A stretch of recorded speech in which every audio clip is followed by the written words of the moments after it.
నమస్కారం. ఇటీవల నమస్కారం.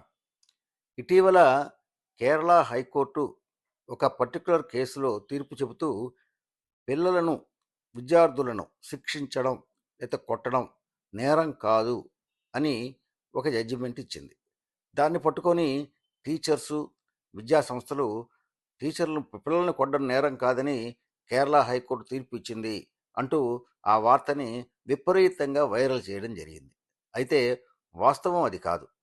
ఏది ఏమైనా అసలు టీచర్లు పిల్లల్ని కొట్టడం అనేది కోర్టు నేరమనో, తప్పనో, లేతే తప్పు కాదో అనే చర్చ అనవసరం. అది మాత్రం కరెక్ట్ మాత్రం ఎట్టి పరిస్థితుల్లో కాదు. పిల్లల్ని కొట్టడం ద్వారా వాళ్ళలో మీరు ఏం ఆశిస్తున్నారు? అసలు ఎందుకు కొడతారు? ఫస్ట్ ఏందంటే టీచర్ యొక్క ఫ్రస్ట్రేషనే కొట్టడం అనేది నా భావన.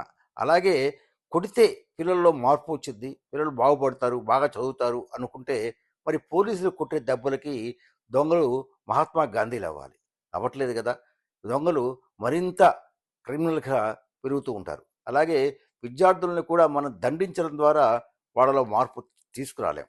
వాళ్ళని ప్రేమించడం. ఎలా ప్రేమించాలంటే ఒక అన్‌కండిషనల్ లవ్. వాళ్ళకి మీరు మీ ప్రేమని వాళ్ళకి తెలిసేట్టు ఉండాలి. వాళ్ళు ఆ ప్రేమని ఆస్వాదించగలిగేట్టు ఉండాలి.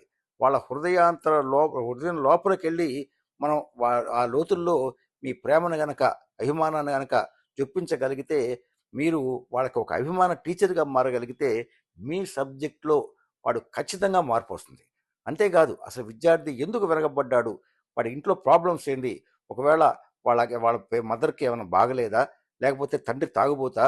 లేకపోతే ఇంకొక ఏదో ఒక ఇంట్లో వాడి పరిస్థితుల్లో, వాడి సైకలాజికల్‌గా ఏదైనా పరిస్థితుల్లో ఏదైనా మార్పు వలన వాడి విద్యార్థి వెనకబడి ఉండొచ్చు. అది తెలుసుకొని మనం వాడికి ఒక మదర్‌లాగా గనక టీచర్ మారి వాడు గనక ఎంకరేజ్ చేస్తే ప్రతి విద్యార్థి తప్పకుండా సక్సెస్‌ఫుల్ స్టూడెంట్‌గా మారగలడు. అది ఈ మ్యాజిక్ చేయగలిగింది ఒక్క టీచర్ మాత్రమే.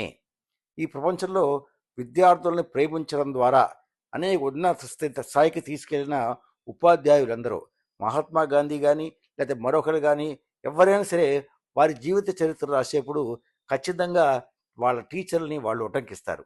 ఎందుకంటే చాలా ప్రభావం చూపిస్తారు టీచర్ అనేవాళ్ళు. సో మనం అన్‌కండిషనల్‌గా ప్రేమించండి, అభిమానించండి, వాళ్ళ యొక్క బాగోగుల్ని విచారించండి. తద్వారా ఖచ్చితంగా వాళ్ళలో గొప్ప మార్పును తీసుకురాగలరు. దండించడం ద్వారా మాత్రం కాదు. నా నా యొక్క ఈ అభిప్రాయంలో ఏకీభవించేవాళ్ళు కామెంట్ రూపంలో మీ యొక్క మీ యొక్క అభిప్రాయాలను తెలియజేయవలసిందిగా కోరుతున్నాను. నమస్తే.